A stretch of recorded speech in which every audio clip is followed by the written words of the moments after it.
What is going on, guys? Welcome to another episode of the Masculinity Solutions podcast, where I am joined by Matt Cook, and we are going to discuss things that some of you guys reached out and said, "Hey, I want to know more about how is it that he manages to last as long as he does? How is it that he keeps it going?" You know, when we were talking about how the orgasm cycle works, a lot of guys were curious as to, wait a minute, how can I use it in my favor, make my relationship stronger, and last a long time? Well, we're going to find out today, along with different things like sexual performance, erectile difficulties, and the one that I'm most into is obviously supplements, because you guys know that I love supplements. I love bodybuilding, knowing how it affects the body. Like, that's massive for me. But first and foremost, Matt, how are you today, man? Oh, fantastic. I am so excited to be back here.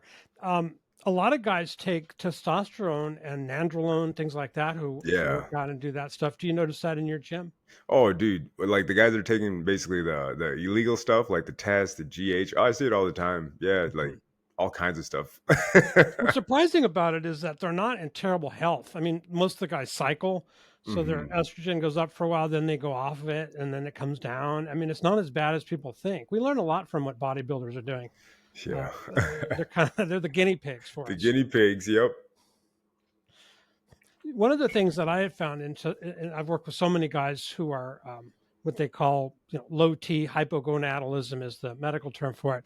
And unfortunately, the doctors don't treat this very well. And I see a lot of young men who have it now too, CJ. I mean, yep, men in their Yeah. 20s will have low T, very, very low. And what happens is they're given injections of a testosterone that's called esterified. It'll be like Wow. propionate, decanoate, ethanoate. In other words, that's an ester that's attached to the testosterone molecule.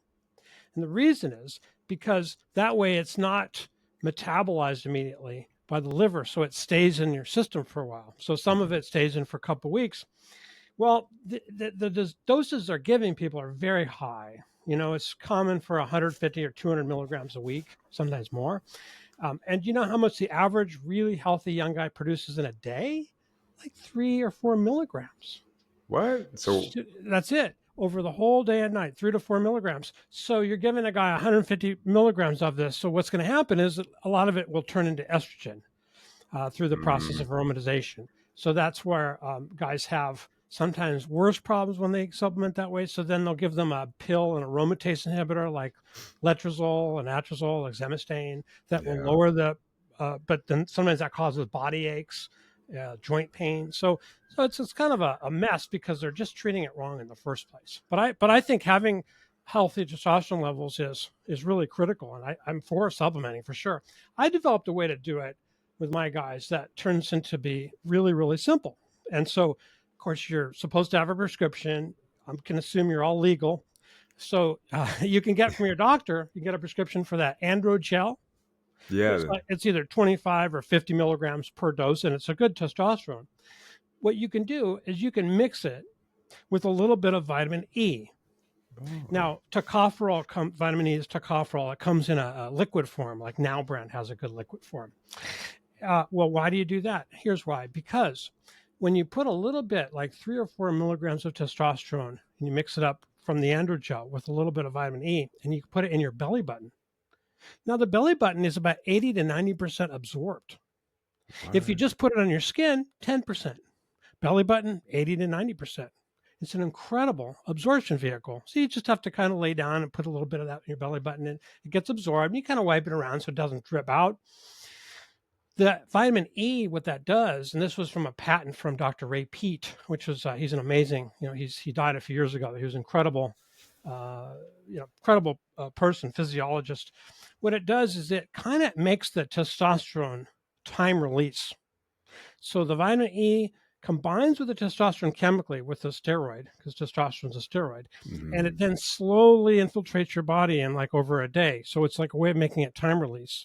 And so you'll get the benefit of it a whole day. And so you just need to take 2, 3 milligrams in the morning with a little bit of vitamin E, and you get a real boost from it, and you don't have too much. So you don't have to worry about all the estrogen.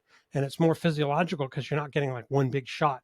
You're just getting a small amount every day. So that's what I do if I need to take testosterone. Interesting. And as far as like the half life kind of goes, how long did you say that it lasts inside Oh, of the all body? day and the evening. Yeah, because the testosterone and the vitamin E, the tocopherol chemically combine. It's that was what was discovered by Ray Peat, and he patented it. The patent is expired, but it's very easy to duplicate it by just mixing up some testosterone with the vitamin E. Testosterone, you can. I've mixed it with usually a little bit of alcohol, Uh, ethanol, high grade ethanol, and then I just mix that with a vitamin E. Or you can get androgel where it's already kind of emulsified in, and as long as you just don't use too much. If you're doing a 25 milligram androgel, you can use that for like 3 or 4 milligrams. That's like 6 doses. It's like a week's worth practically. wow, yeah.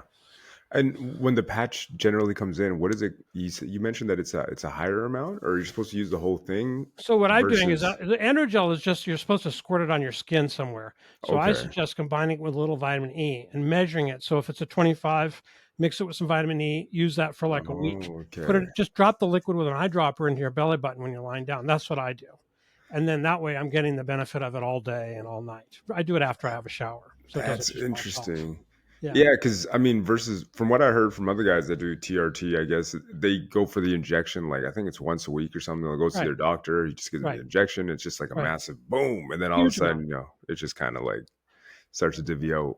The worst of it is that it also causes excessive amount of red blood cells. It could cause some problems. Not a good idea to take that much testosterone. Now, Yeah. what's interesting is as guys get older, there's a big myth that your testosterone level has to fall as you get older. That they call that Hmm. andropause or something. Well, Yeah, it's the not male true. menopause. It's Yeah. absolutely not true. Men can maintain their testosterone levels their entire life in their 90 or 95. But what is true is if you are sick or you're on a crap diet, then your cortisol goes up. And if your Hmm. cortisol goes up, testosterone goes down. Pretty much they're inversely related. And a lot of us have health challenges, maybe gut issues. Someone has prediabetes or overweight. All of these are Yeah. signs of high cortisol.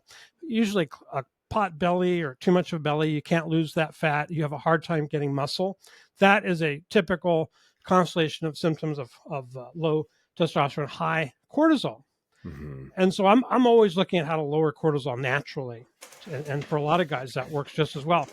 And sometimes if you lower estrogen, cortisol also falls and testosterone goes up. My favorite way of doing that would be the aromatase inhibitor, exemestane.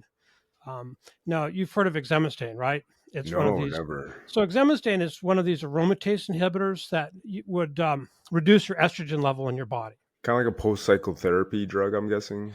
Well, a lot of it is used by women who have breast cancer because a lot of it is responsive to Um, estrogen. So, in order to prevent them from relapsing, they're given 25 milligrams a day of exemestane or a few milligrams a day of letrozole or anastrozole, which lower their estrogen levels down to nothing. What people don't realize is men also have estrogen, and in fact, as men are older, sometimes their estrogen levels are higher than their girlfriend's estrogen levels. mhm, Women do not have high estrogen typically all the time. It's only during a few days of the month if they're menstruating that their estrogen is high. Normally, it really isn't. mhm. If you take that exemestane, it's actually converts into a something like nandrolone, a type of testosterone in the body, plus it lowers estrogen. So it's called a steroidal aromatase inhibitor. And rather than taking 25 milligrams of it, I've looked at these studies. You don't have to take that. You can take 2 or 3 milligrams every few days. Very, very low side effects, very minimal amount. It's very safe for a lot of guys. Obviously, you want to, talk to your doctor about it, but a lot of times that helps men increase their testosterone levels and feel a lot better libido without even needing testosterone. I would say 70-80% of men would benefit from this. And if you Wow. get, sometimes you have joint aches, if you keep taking a few more days, a few more times, like every other day, a few more weeks, the joint pains go away and you feel great. Wow. Yeah. What exemestane does is it destroys an enzyme that turns testosterone into estrogen. So your body will recreate that enzyme, but it takes a few days. So it will only a small amount will reduce that enzyme, stop or slow down your production of estrogen for a few days. So you don't have to take it daily. So I really like it. I think it's a really good way to go if you feel like you have low libido and maybe you feel like you have not enough testosterone, you don't have a good sex drive, all these things. Mhm. You might want to try exemestane before you would try testosterone because sometimes that Interesting. actually is very, very helpful and you don't need the testosterone. Yeah, because some of the anti-aromatase, I mean, I've heard of them more than anything for the post-cycle therapy. And then Yes, I exactly. remember, yeah, in a conversation that I was having with somebody who was basically like a specialist in TRT and HRT, they're like, well, what we try to do is maybe see if like instead of going directly for the testosterone, it's kind of like, well, let's see what's going on as far Right, as your conversion into estrogen, right? And we'll right, offer some of these like PCT type drugs. My right. question though is like, are these over the counter or do you need a prescription to get them or? Well, they're not over the counter. They are prescription.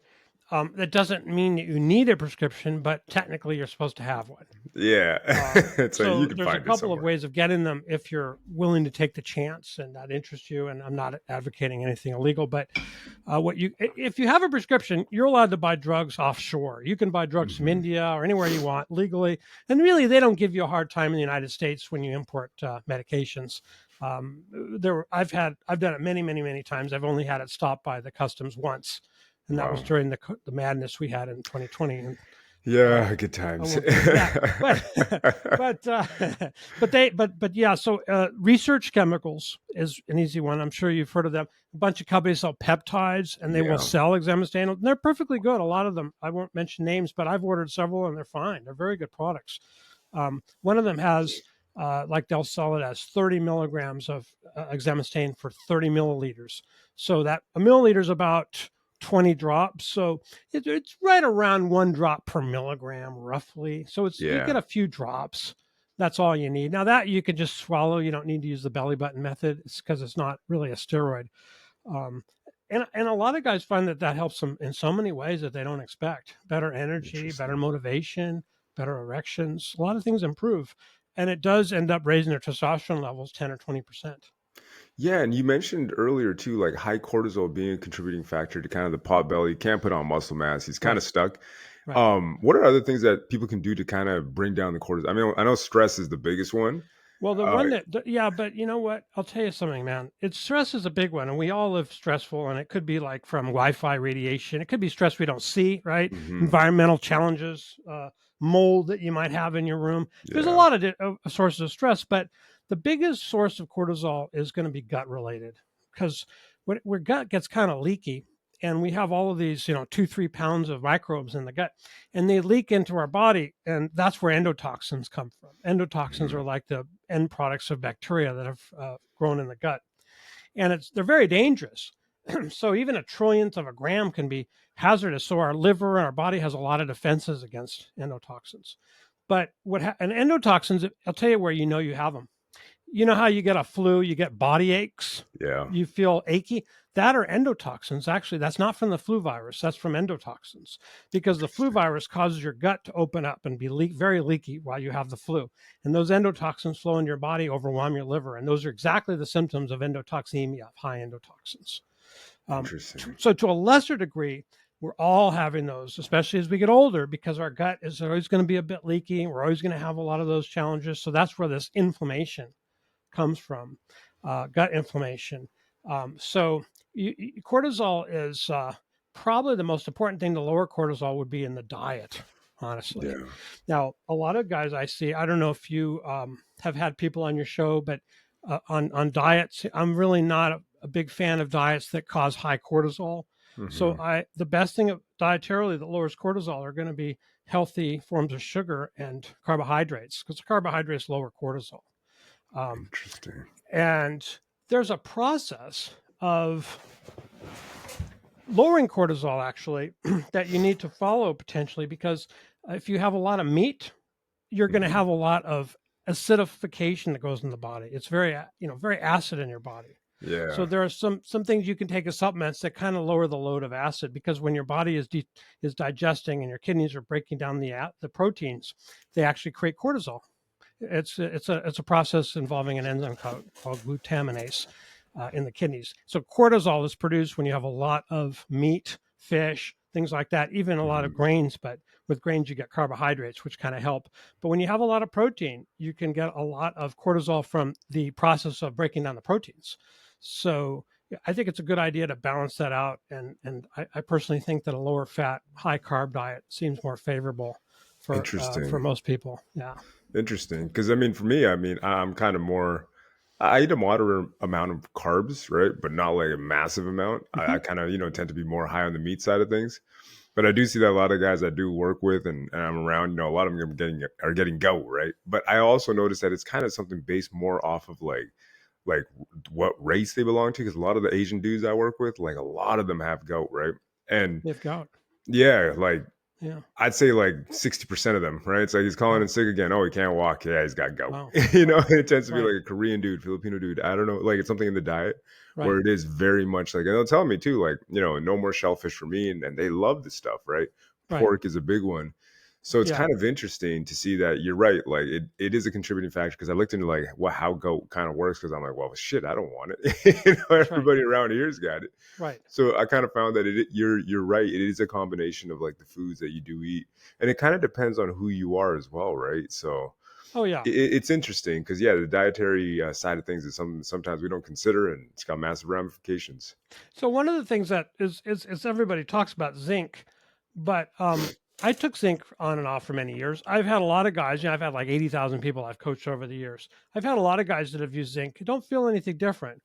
But I found that if you take zinc, you should make sure you take one that is low in cadmium because zinc is mined from the ground. Mhm. Cadmium is always where there's zinc in the ground. There's some cadmium. It's very poisonous. There's no way the body gets rid of cadmium. It accumulates and it can cause dementia. It's bad, bad stuff. So you Jeez, want a lowest cadmium possible.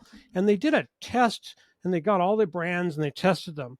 The only kind of zinc that's lowest in cadmium, the one that I would use is called zinc gluconate. The gluconate salt is the lowest in cadmium. So that's okay. the one I start with. So if you do around 400 milligrams of zinc gluconate, you're going to get 50 grams of milligrams of actual zinc, elemental zinc. 400 Mhm. milligrams of powder, but a lot of it is the gluconate. By weight, 50 milligrams of zinc. That's about the limit per day that a guy should have, around 50 milligrams. But the thing about zinc is that it competes in the body with copper.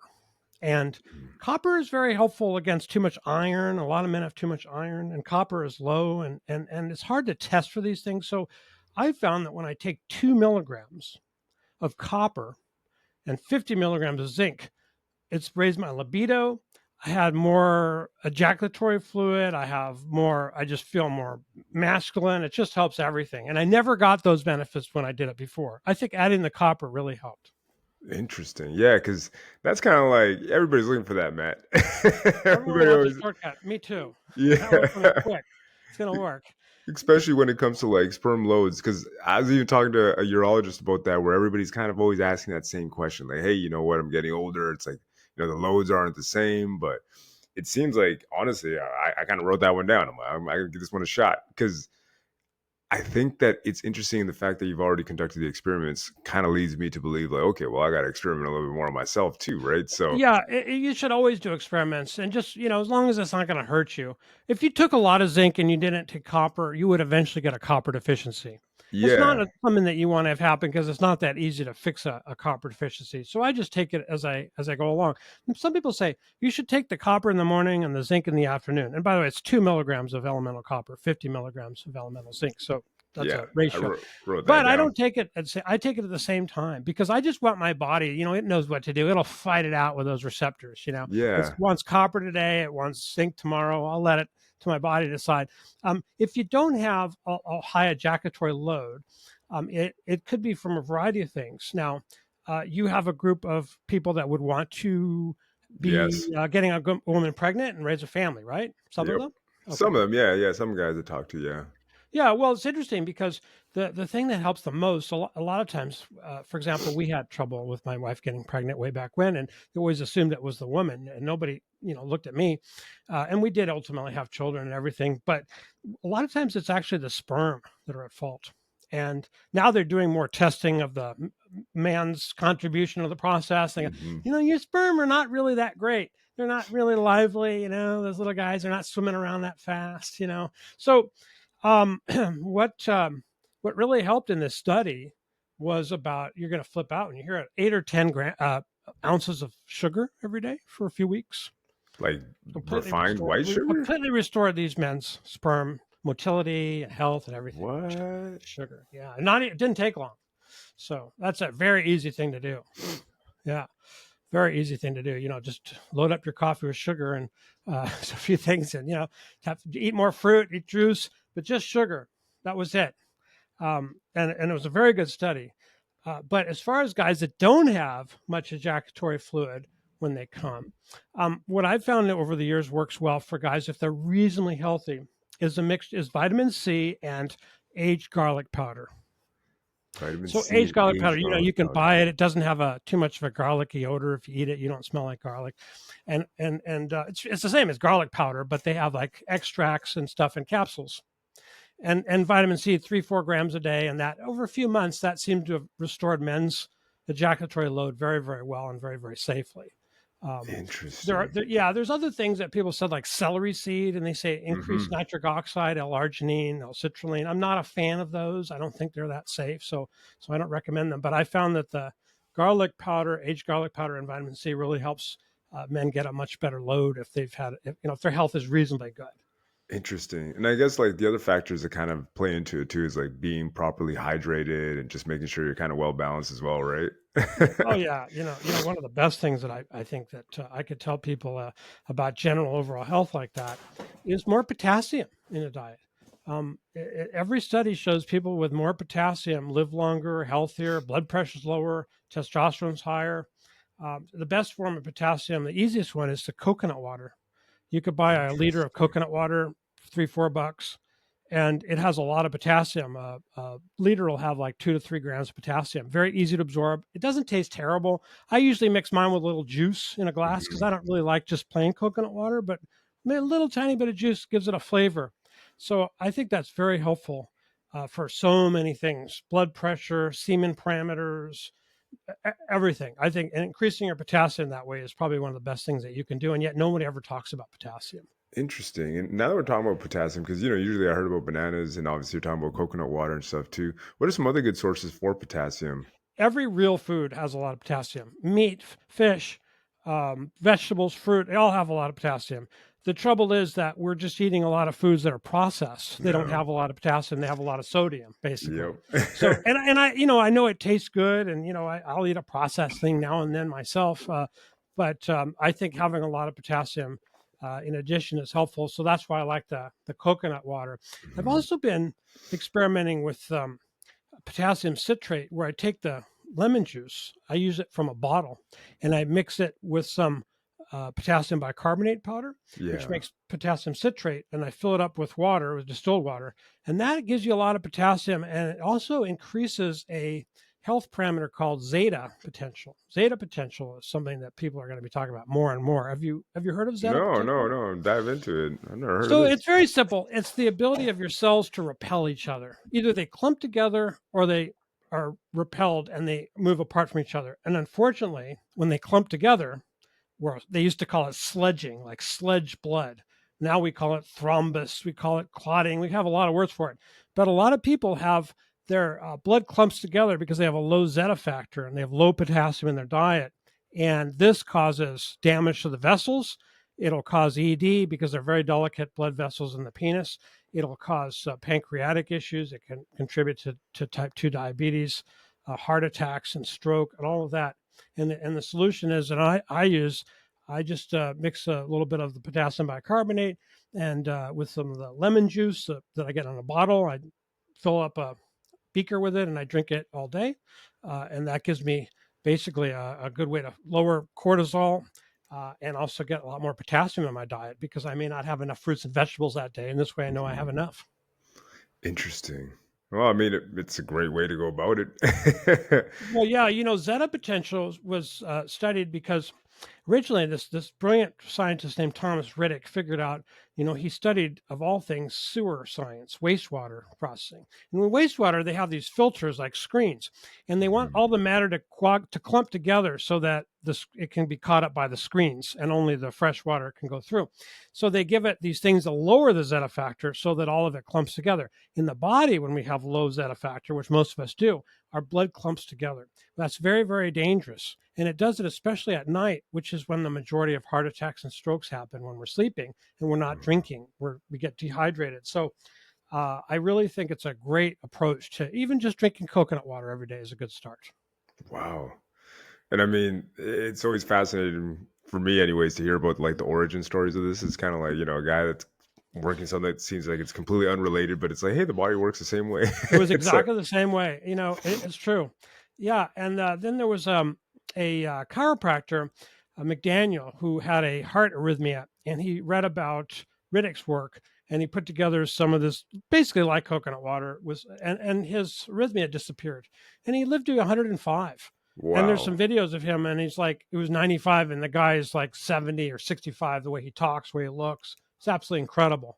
So it wow, certainly helped him quite a bit. He was a testimony to this working. But yeah, to me, I want to have a very good sex life for my whole life. I hmm, don't want to like, oh, I'm 65. What do I need that for? I've never met anybody I've ever worked with who did not want men that did not want to have a good sex life. It does. I have some men in their 90s and they want to have a good sex life. Everybody wants a good sex life. Nobody wants to just have it end. yeah. So that's why I gear it for everything I do to kind of like, will help your sex life. You'll also be healthier at the same time. Good. Yeah. Well, it's kind of like one of those highlights as to like why we are, I think, the human experience, right? Nobody wants Yeah. to really go through life without, oh, I can't get laid anymore because it doesn't work, or Yeah. because I'm so stressed out that it doesn't, and it's like back in the day, I used to watch what was this show called? CSI or whatever, and Yeah. the other FBI one where they profile him and it's like he's a deviant. He goes around killing people, but it all stems from the fact that he's sexually frustrated. I'm like, oh shit, man, all these serial killers, I they're never all heard that sexually one. frustrated.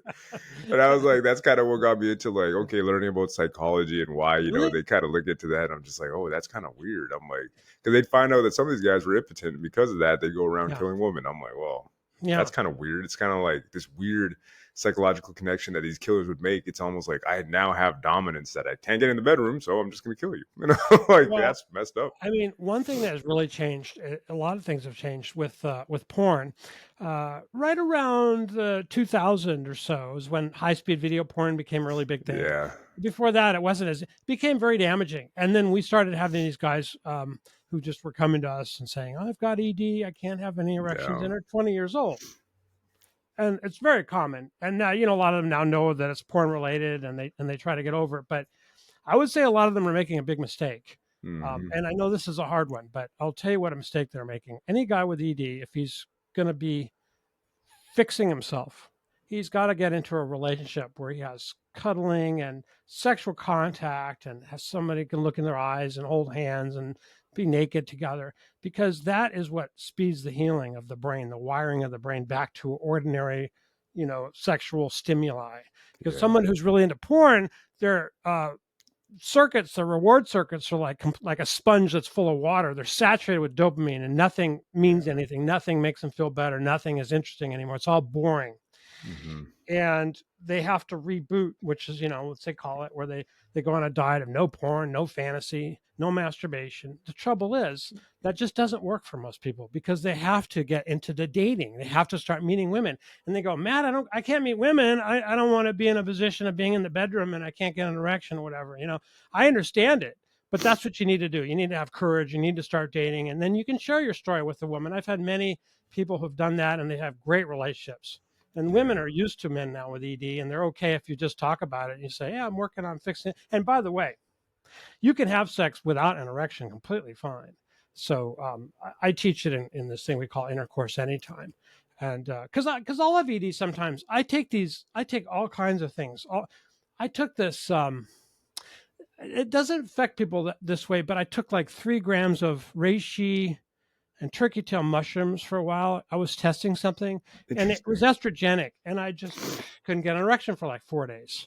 It doesn't affect me. I still have sex twice a day, same as always. I'm not going to not have sex. I don't care. My wife Hmm. doesn't care. It's exactly the same. She wouldn't even know the difference. It's just we all believe these things that just really hurt us a lot. And the biggest myth is that we need to have an erection to have sex. And I teach men and help them get erections. I mean, having an erection is great. Everybody wants to have a great erection, but it doesn't matter if you have a time when you can't have one. Maybe you're medically, you're taking something or some treatment. Hmm. It doesn't matter. You can still have a great sex life. It doesn't Yeah. shouldn't stop you for a whit. Hmm. Yeah, and I kind of feel like it's a combination of different things. However, I do agree with you. Like right now with the porn thing, a lot of it just induced with this younger generation. Yeah, Where it's just like, It hey is. man, you guys aren't functioning properly because you fell in love with a computer screen, bro. Like you need to stop. They're wired for it. But the thing is, even when they stop, it doesn't. I just had a young man I was talking to, supporting yesterday, and he said that he doesn't have a libido. And he said, he says, I can stop porn and masturbation, and I have, and I don't use it, and I don't masturbate, but I don't have a libido. I don't have desire. He said, and he's a young guy.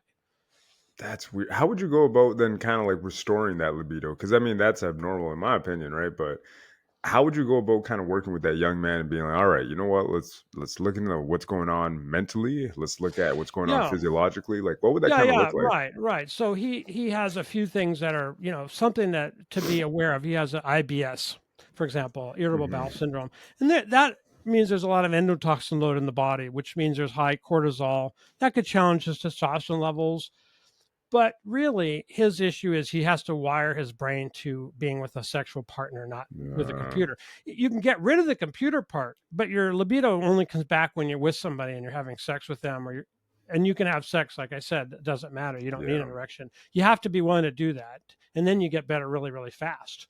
Um, I was I used to masturbate every day, porn, hours at a time. This is probably when I was married by this time around 25 years. And I was very unhappy, Hmm. with my wife. And just not that she did anything wrong, but it's boring, sex life was Yeah. boring. And I thought, well, maybe I'll just get a divorce or do something because I don't want to, life is limited, it's short. I want to be able to sow some wild oats. I don't want to be bored. I don't want to be sexually frustrated, to use the term you were using before. But that's when I discovered this stuff. I fell into this group and it just changed completely. And I have to say that the moment I started this sort of new way of having sex, not trying to come, not trying to climb the mountain to come, Hmm. I didn't feel any urge to masturbate and use porn ever again. Interesting. Just disappeared like a life habit, something I did daily since I was 12, completely gone, completely Interesting. gone. And that was the difference because there's a hormone called oxytocin secreted mostly in your brain. And if you raise oxytocin levels, your addictions fall away and you start feeling great pleasure and you start feeling great attraction for your partner. Hmm. And that's what happened to me. And I had no desire to sit in my home office, jerking to porn. I had no interest in that anymore, just overnight. And I just marveled at that for years, how it worked that way. And I found the same thing with men who were like this young man I was talking about with IBS. His issue is he's got to get out and meet women and dating and have a sexual relationship. And then everything will start working. He'll start feeling a libido again. Yeah, it almost seems like if that's out of whack, everything else will just kind of fall out of place. And if he Yes. gets, the woman, the counterpart, the person that he can basically put his all into Yes. physically and Yes. Totally. energetically, then it's almost like he can kind of find it's almost like yin to that yang. That's right. Without it, it's almost like he's just overpowered by his own emotions, his own impulses, I guess. So it's almost like finding that balance is what really will liberate him into being able to have a good relationship and a good sexual Well, the thing relationship. that people do now so often is they look at sex as a way of it's purely a physical thing, you know, Yeah. and it isn't really purely a physical thing. There's so many levels to sex. We have a brain structure called the nucleus accumbens, and it's very deep in our brain. And we actually share that with lizards, snails, spiders, dogs, all of us. It's so basic. This reward center is so basic. And the most rewarding thing of everything is sex. So if we get that kind of not working right, it kind of affects our pleasure and our interest and our libido and everything in the rest of our life. It spills into everything. So Interesting. basic. Yeah. Well, I mean, I think so much of like this experience as a human being is based off of it, right? Like Yeah. you can't, I mean, we Yeah. can say that it's like, oh, I'm not interested or whatever, but you look at a lot of people that are a lot happier than other people, and sometimes it's just like, hey, well, he's getting laid more often, as simple as that might be, right? Granted, I do think about like Buddhist monks and stuff who are just like completely celibate, and I'm like, well, they're in a different that ain't me. I met Buddhist monks and they weren't that happy. They were celibate, but they weren't happy. Really? Yeah, it's almost like They were in their 20s and they uh, were doing their thing, their duty. They're sort of like their family paid the temple to take them on and everything yeah, as a novice. But I know what you mean. The ones who are 40 or 50 who have lived their whole life in a career, maybe they're okay with it. I don't know. But um, I think that the ability to build oxytocin which you do with hand holding, cuddling, intercourse, especially that doesn't end up in an ejaculatory orgasm, Hmm. it creates this incredible attraction for your partner, and it creates a happiness that spills over into every part of life that people normally don't experience. They don't think that they can even experience that much happiness. Yeah. They don't. When you're meeting somebody and you're really head over heels about them and you can't, get enough of each other, that lasts 8 months, 9 months, 10 months, a year. But Hmm. the thing I'm talking about lasts forever, and it gets better and better. And the sex is absolutely amazing. And you asked me originally about, you said you had people asking you, like, ask them about how do you last 2 hours and all that, Yeah. Yeah, that was a big one. That was like, yo, man, how do I do that? Because a lot of people think for the performance kind of side of things, like, yo, I can't do that, you know? Yeah. Yeah. Well, I've done some. I have a program called Vastmax, which is very helpful. It's for better erection quality, some growth of the tissue there, more sensitivity, and there's no stretching, there's no pulling, nothing damaging. It's just very healthy. So I can have an erection for 45 minutes pretty easily, even without having sexual thoughts. I mean, it just Hmm. kind of stays up there. But if I'm going to have sex for an hour or two, erections come and go. Like I'll be softer, I'll be harder, and that's normal and natural. Hmm. And so you kind of want to. The big thing is that you just try to relax. And the other myth people have around sex is that you have to get tense, that you have to build up to the climax by Hmm. tensing up. It's like draining your energy and getting more and more tense, and then you get really tense sexually, and then you fall down and have an orgasm, and then you're very relaxed at that point. But you don't actually have to tense up to feel great sexual pleasure. You can actually feel more and more pleasure if you relax your pelvic floor. Hmm. If you relax your pelvic floor, you can have more and more pleasure. People talk about the point of no return, scale of 1 to 10, Yep. like 10 is Yep. yeah. Well, you can do a 15 or 20. You can be way beyond the point of return and not come. It's just a matter of learning to relax your pelvic floor. And there's a little what's called reverse kegel. It's a little Yep. gentle sort of push, very, very mild, very subtle, and you can go as long as you want that way. It's really easy. The thing is that we have old habits die hard. She wants me excited. I want her excited. We both get ourselves excited. Then it's too late to practice this because we're up the hill and down the hill before you know it. So it's just Yeah. kind of wanting to do it and practicing. You keep relapsing. You keep forgetting that you get better at it. Yeah. And pretty soon that's the way you want to go because I'll have comparing the old days orgasms are very nice. For me, I'm maybe 30. They last 30 or 40 seconds these days, which is really great. It's the greatest Yeah. thing. But um, they used to last 15 or 20 seconds. But I like this 45 minutes of orgasmic sensation each time I have Oof. sex because that's incredible. Yeah, I'd say. Incredible. And that's so much pleasure. So we do that in the morning and the evening. And that's just I live for that. That is so amazing. And then I think that men have to ejaculate sometimes. I don't believe in no fap. I think there's a lot of reasons for Yeah. wanting to ejaculate besides it being enjoyable. So I do it on a schedule, like every 3 days or every 4 days, Hmm. depending on where I'm at. Generally, my health is really good at every 3 days or every 4 days, but I have a lot of sex in between there. But Hmm. I'm not getting to the point where I'm going to have to come. But I want to emphasize I do have these multiple orgasmic pleasure. It just goes on and on and on. But if I had a conventional ejaculatory orgasm, it would end that. I would lose interest in it, Yeah. and I don't want to. I don't want to end it. Yeah, well, it's kind of like the orgasm cycle, right? Like as soon as you're done, it's like, all right, cool. Now I need to like just sit back, relax, and pass out. Yeah, exactly. And then if you really start noticing the subtleties of it, you start looking at other women. You go outside with your girlfriend, and you go looking around, and you see these cute girls, and they're very cute and they're very interesting. And you look at your partner, and she's kind of like you kind of see her imperfections of her skin and a little bit Mhm. saggy, and you get critical, and you notice that part. That's part of the orgasm cycle too. If you don't ejaculate and you have a lot of sex, you build up the oxytocin. She becomes the most beautiful woman in the world again by the next day. Yeah, It's so that's much of it, our impressions, our feelings about other people are hormonal. interesting. Interesting, Yeah. because like I've heard about the oxytocin, like like a mother has a child, and it gets Mhm. released, and automatically, she makes that connection. So you're telling Right. me it's basically like you can solidify or make the connection even stronger with your Yes. wife, Yes. doing it and practicing this method. Yes, but oh yeah, it makes it so strong, 100 times stronger, and it makes everything. It makes you really, really happy. And basically, what oxytocin does, it quickly wires your brain so that you kind of light up your circuits when you're with somebody. Yeah. And that's kind of what it is. Like I light up my circuits when I see my daughter or my son, someone that I really like in some ways. Now, my wife lights up my circuits, but in a different way, with sexual part of it obviously in there too. But it's like I just, my brain lights up when I'm around her. It's Yeah. pleasurable and wonderful. And that's why you like somebody, friends, lovers, because they make you feel good when you're with them, hopefully, Yeah. or else Yeah. why are you with them? And that's what oxytocin does. It kind of accelerates that process of your brain wiring the pleasure of being with somebody.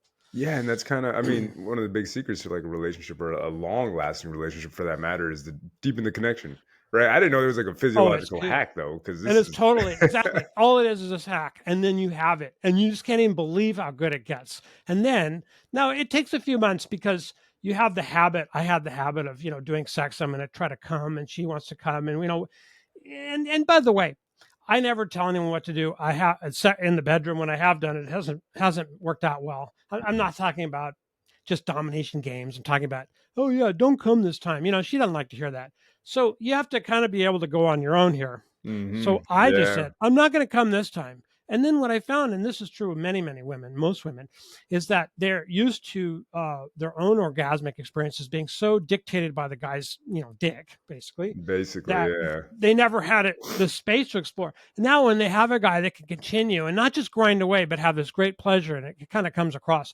she starts becoming multi-orgasmic. Hmm. Very, very common. And then many, many orgasms, and didn't even know she had it in her. Yeah. Some women are not normally multi-orgasmic, some are, but most women become multi-orgasmic this way because the guy isn't, just pump, come and done. Um, Yeah. and of course, when she does come, it's harder to avoid, you're coming. Also, I found it harder, but Yeah. you can do it. It's just a little bit of practice. It's so worth it, though. The pleasure is so much greater, and the attraction is so much greater.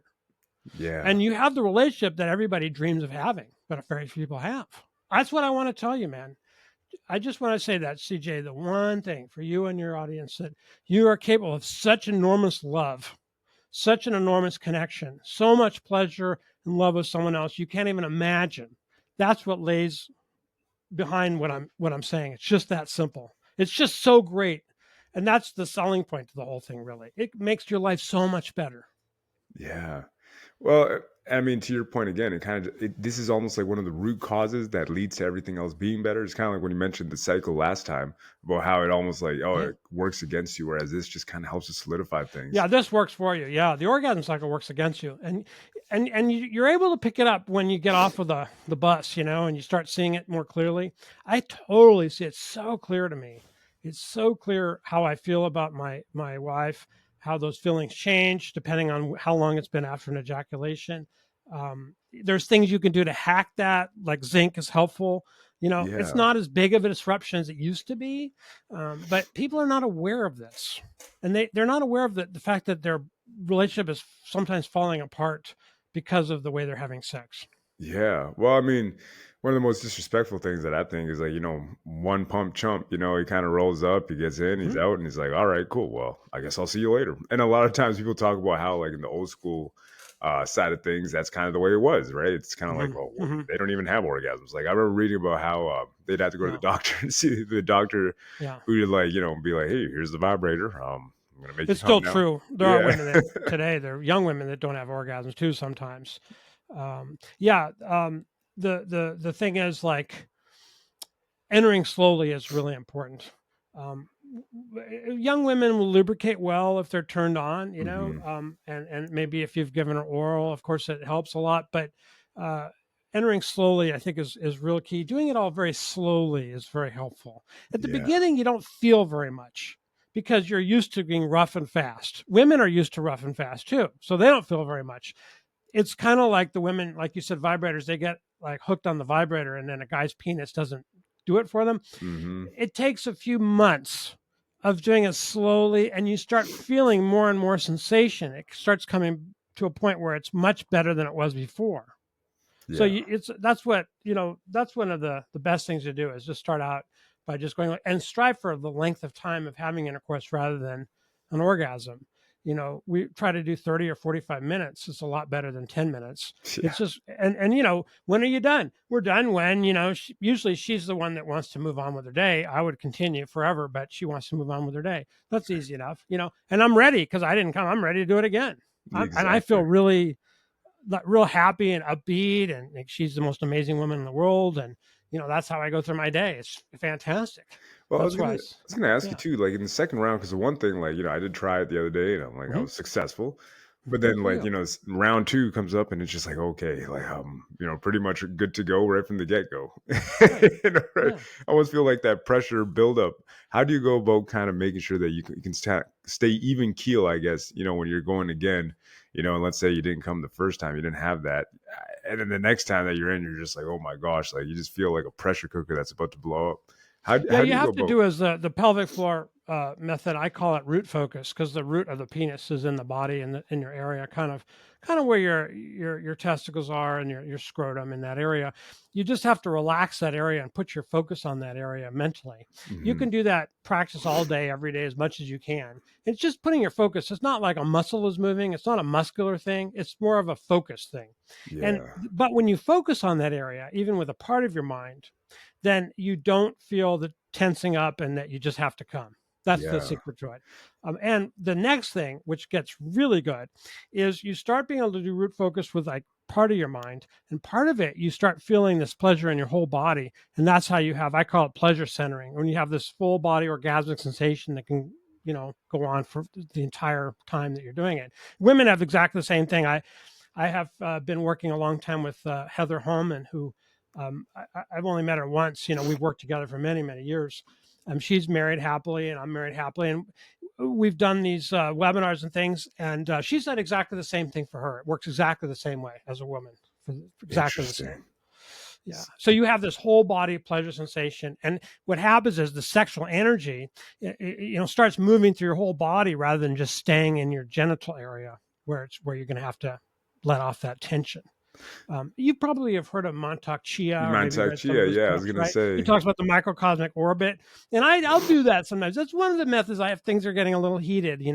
I also have a method that I've developed where I just keep my head forward, but I look like looking up into my head, like I try to move my eyeballs in my head. For some reason, that kind of lowers the sexual desire to just spill. Interesting. Another one is smiling.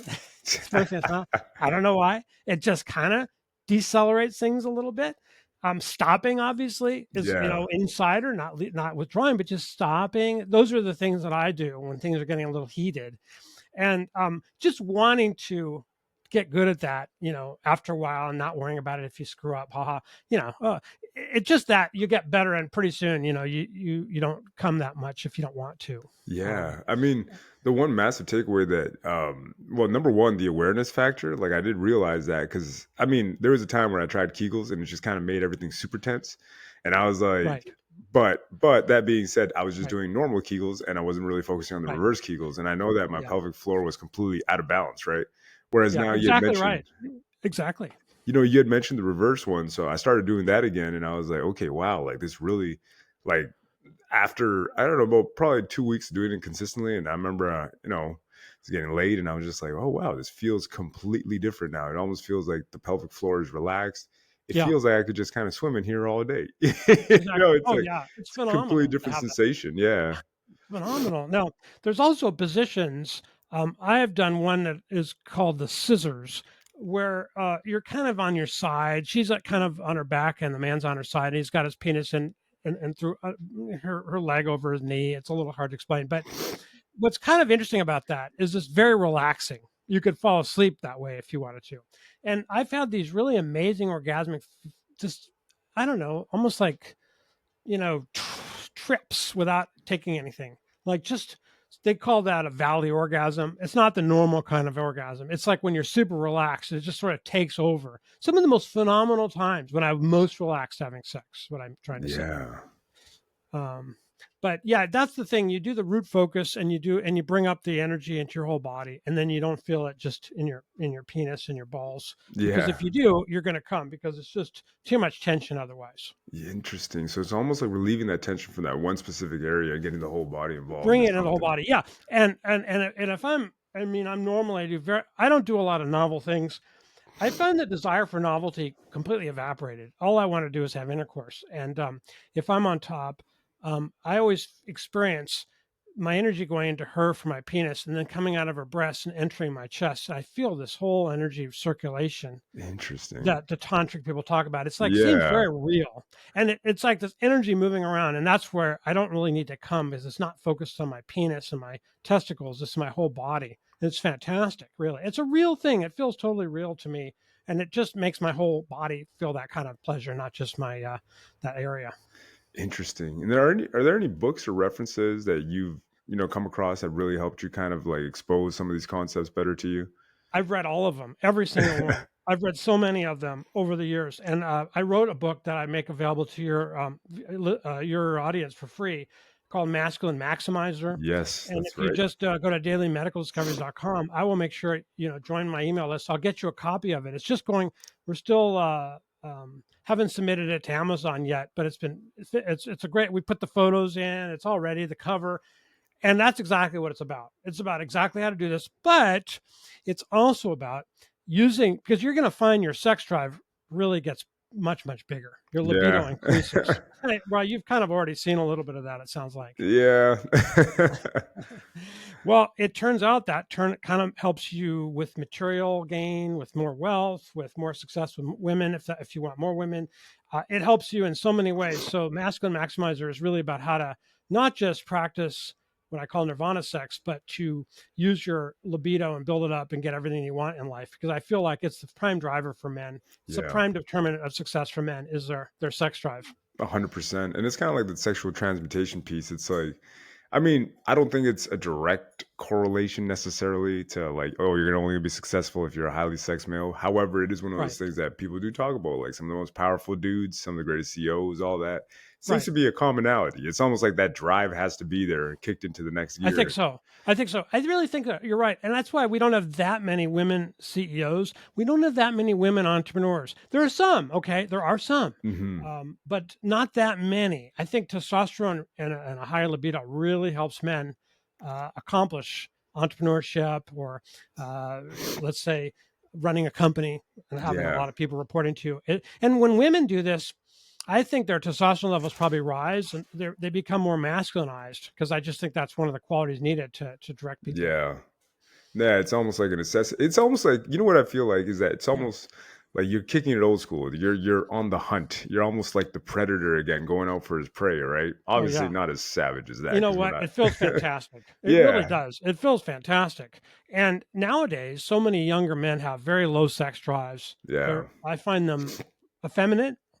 What's the word for it? Not metrosexual, but they're just women are more masculine and men are more feminine, feminized. Yeah, feminized. yeah.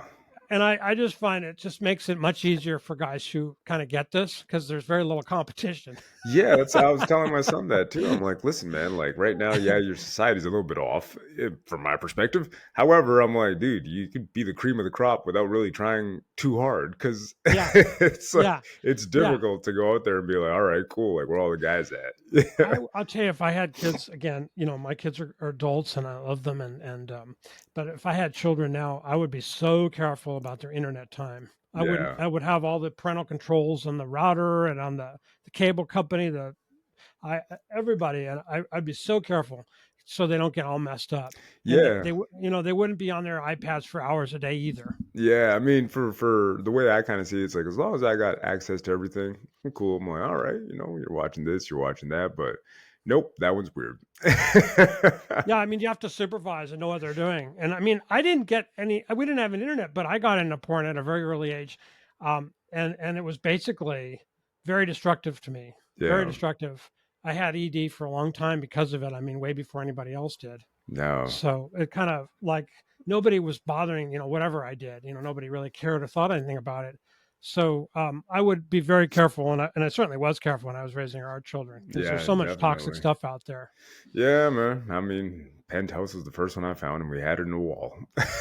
Oh yeah, yeah, yeah, So, yeah. it is what it is, but it's one of those things you just got to be aware of it and just don't deny that it exists, which is a big thing. Like a lot of parents just live in denial, like, no, never my child. I'm like, no, it's the opposite. It probably is your Yeah, kid, you man. don't know. You have no idea. Yeah. You have no idea. And I think I think I probably wouldn't allow my kids to be on Facebook either. I wouldn't allow Mhm. them to be on Facebook or TikTok till they're like 16 or 17. Yeah. I think they're just too toxic, honestly. Yeah, and it's kind of like you're opening yourself up to an entire world now, so it's completely different. Like now for Natalie, you're just like whatever. But that being said, Matt, before you leave today, let's talk a little bit more about the World Wide Web and where people can find you and all that good stuff. Sure, sure. So I am going to be doing another. I'm doing some more coaching and stuff. But if you just go to dailymedicaldiscoveries.com, we have a newsletter every day that we publish for men about different subjects. Not just about sex, but we just had one on inosine, which is a very interesting supplement. We do a lot of stuff for people on blood sugar, on increasing testosterone, DHT, hair growth, all sorts of subjects, and then I'll get you a copy of Masculine Maximizer, Yes, sir. pre-publication copy of it at Daily Medical Service because they're with your audience. Again, You know, yeah, sign up for that email list, man. You guys got to sign up. yeah, and I think you'll really enjoy it.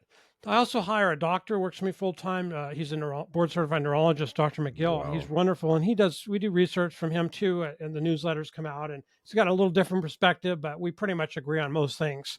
And my goal, I want more people to have a kind of a romantic relationship, maybe have children, and have that kind of life. CJ, I think that our chances of this for a lot of people are sort of going down the drain because we're not sounding the alarm about what's going on with social media and porn and everything. I Yeah. don't know if you've noticed that with more and more people. They don't want to have Yes. children. They don't even want to be dating. They don't want to meet anybody. What do you think about all that? I honestly think that I am of the belief I'm kind of more, I guess, conspiratorially minded Hmm. when it comes to these things because I remember looking at these things in the past, and I believe that there's certain agendas that have been kind of pressed upon the youth and just pressed upon everybody to make it seem as though it's normal, but it's not. I think it's abnormal. I think what's going on right now is just something that's almost like a massive psyop. It's almost like they enslave you with the fact that a lot of people aren't financially free, and they enslave you with the fact that kids are awful. You don't want that, and then they also tell you all these weird agendas, kind of like let's make all the boys feminine and the girls masculine. And then you look at the Yeah. TV and it's almost like this weird agenda. But the thing is too, and the thing that gives me hope is that a lot of people just aren't wired for that, Yes. and that natural resistance is almost just innate inside of certain people, including myself, where it's just like, no, Yes. this seems really weird. Like this doesn't make any sense. And then we in turn, it's almost like we start doing what you're doing, which is research, right? You do your own research and you set Yes. yourself free. And it's almost like at the end of the day, I just kind of view it like you just gotta call a spade a spade. And I'm sorry, but that dude has a dick, you know? I would stay away from the red pill people on Yeah, very YouTube. negative. I'm A not a lot of fan of that. negativity from Not a men. fan of that. Oh Yeah. yeah, and they just want to justify their lack of trying and their lack of success. Usually, a lot of them are divorced, Yeah. and I don't want to hear from them. I want to hear from people that have great relationships. What are they doing? I mean, my biggest thing too, it's like if I want to learn about parenting, I'm not going to go to somebody that has no kids. If I'm Yeah, going to right. learn about like relationships, I'm not going Yeah, to take it from some red pill guy yeah, who's all bitter yeah, on the internet. You know, he's all yeah, crying about how all women suck. I'm like, no, yeah, bro, you just chose the wrong ones. And the yeah. irony too is like sometimes I'll watch some of these podcasts, like I'll take in a little bit of media, and I'll see that they're surrounded by a bunch of hoes. And I'm like, well, you say you hate women, but you're surrounded by hoes. I don't understand this. Like, this doesn't make any sense. But at the same time, I've thought of this concept a lot, and it almost seems like these people attract each other because it's Hmm. like the Hmm. whore with the Jezebel spirit, Hmm. then the dude who's all red pill, like I hate females. So I like you One guys of are the made for guys each that I other. was I saw the other day, and I do watch them too. I don't watch the red pill people, but I try to watch different people to get a feel for. And he made a very interesting point. He said that today, he said it's more of a red flag if a woman that you're dating is taking pictures of the food and posting on social media when she's Mhm. with. That is like the worst thing. It's more. He said it's worse than high body count. He said it's way worse than high body count. And I think you know what, he's probably Eh, right because it's such an addiction maybe to not. yeah. I don't know. What do you think? You don't agree? No, I mean, the thing is, it's kind of like I think it's a combination of different things. Maybe one, usually it's correlated. I don't know. Like some people are Hmm. addicted to social media, and you're 100% right about that. Where it's like, I don't want to be in a relationship with somebody that's like social media 24/7. it just like it's nauseating almost to be like around Yeah. people like that, and I'm Yeah. I'm just viewing it from a distance. I'm like, oh, that's gotta Yeah. suck, right? But Yeah. the high body count for me, like that's always gonna be the deal breaker. Like any Yeah. chick that's like I've been with, like, man, some of these, and that's the thing too. Like on these podcasts, they'll talk about it. Like I've been with 1,000 guys, and they say it proudly. I'm like, that's disgusting. Uh-huh. And they'll go, well, for men it's okay, but not for women. Yeah, You yeah, know? and then the fight Yeah, you're starts. right. And again, you know what? The thing is though, it's almost like I view it, and I know from your perspective, you probably view it more from for entertainment almost. Like it's almost like, that's interesting. And it's almost like the virality of it is what kind of brings us into like, oh, this is so scandalous. But there's no truth in that for us. Whereas I think the problem is that a lot of young kids will see that and be like, oh man, like this is real. This is the way it is. And it's like, no, it's not. Don't use this as a reference point. This is Well, I all think the entertainment. important point is that we are happiest when we're most of us, when we're bonded with someone else, what they call pair bonding, Yeah. and that it's really not a happy thing to have sex with lots of people. It it No. it, it really isn't. And yet, if you find somebody and you practice nirvana sex, I guarantee you, you will find your love and your life just massively wonderful. It just Yeah. gets so good. So it's all there for you. And I never realized it was built into my brain and everyone's brain because we only know about that other track where Hmm. it's like just a physical release. Yeah. And that's the thing. It's kind of like letting go. And the thing, the older I get, right, the more I realize, it's not all physical when it comes to a lot of things in life. Like a lot of Yeah. times you think a lot very mechanical. It's almost like you got to keep in mind, like you are mind, body, and spirit, right? Yeah. So it's like the older I get, the more I'm like, this isn't woo woo. This is just being a human. It's real. Yeah. Yeah, and I challenge people all the time. I'm like, well, do you have a soul? They're like, well, yeah. Then I'm like, well, why don't you dive into a little bit of spiritual reading? Like learn a little bit more. The literature's out there. Look into it. And yeah, well, that's true. And I'll also say that this is some incentive as we come to the end of our time together. This will be, now, I don't want this to be the only incentive, but it is true that if you have erections for several hours a day, your penis will get bigger and Hmm. fatter. And it's not the object of it for me, but it certainly happens. Yeah. It's quite pronounced. I think that's really all that people are trying to do when they're using pumps and things like that. But Hmm. if you have a partner and you're having this type of sex, you can have it for several hours a day. Um, you're going to experience tremendous life, and you're going to have a bigger penis. So it just Yeah, is. that's a great way Sorry, it to just end it. is. Yeah, no, It I just love it. is. I love it. No, and the reason why it makes perfect sense is that I remember initially on one of the forums I was reading about a guy who's like an adult star, right? And he Yeah. said that, yeah, he's just like from the constant use that I had to Mhm. use this thing, keep it up all day. He's like the expansion was inevitable because Well, yeah, because actually there's a muscle in there that's called smooth muscle that lines the arteries that are feeding blood. So the muscle gets more competent, the blood vessels get wider, and you can lay out more beds of new vessels, and all that vascularity makes it more veiny, and then it gets bigger. After the vascularity, it grows tissue.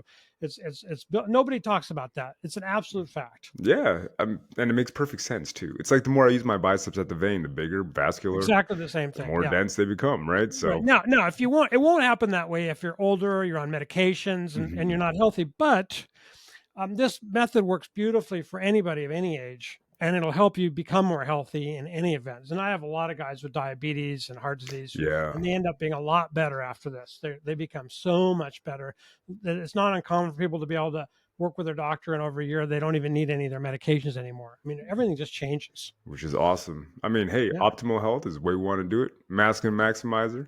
We're going to Yeah. make sure we put the links in the description. Matt, Perfect. thank you again, and It was definitely a going to have you pleasure. back, man. Thank you. Really appreciate it. Look forward to being here the next time. For sure, man. Until the next episode, we'll see you guys then.